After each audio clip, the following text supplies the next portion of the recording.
wa gatanu igenekerezo rya 30 Nyakanga umwaka 2022 ni ishirahamwe Turame ryo kuziganya no kuguranana ryashikiriza imifuko 26 yisima komine Isare, ikaba yakiriwe na mustanteri wa komine Ingabire niyo nkuru ari kumwe n'umukuru w'umugwi ujejwe iterambere muri komine Pascal Nahonzigamiye. Francine Nizeyimana yaserukiye Turame ku izina ry'umuyobozi mukuru wa Turame aratubwira intumbero y'ico gikorwa.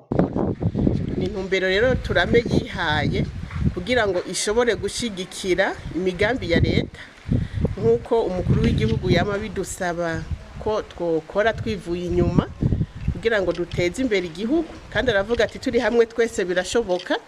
Rero na Turame iri muri uyo mugambi wo gushitsa ivyo vyivugo by'umukuru w'igihugu kugira ngo igihugu cacu gishishikare gisa neza gitera imbere kugira ngo n'abantu bagihurumbire. Mustanteri niyo nkuru arashima iyo ngabire na nyaburya ije hageze kandi ko ibikorwa ari byinshi bisaba uburyo bwinshi.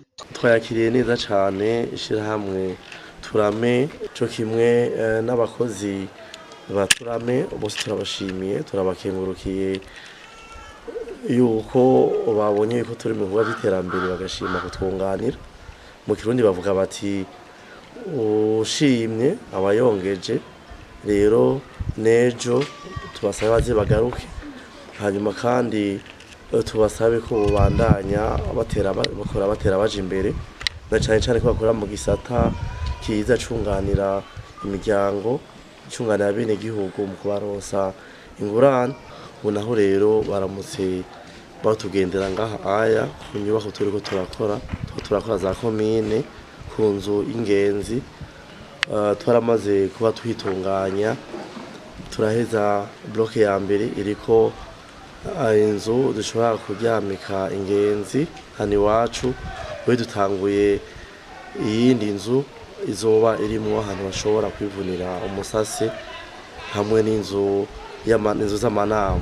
Rero ibikorwa usanga bitwara uburyo bwinshi cyane komine.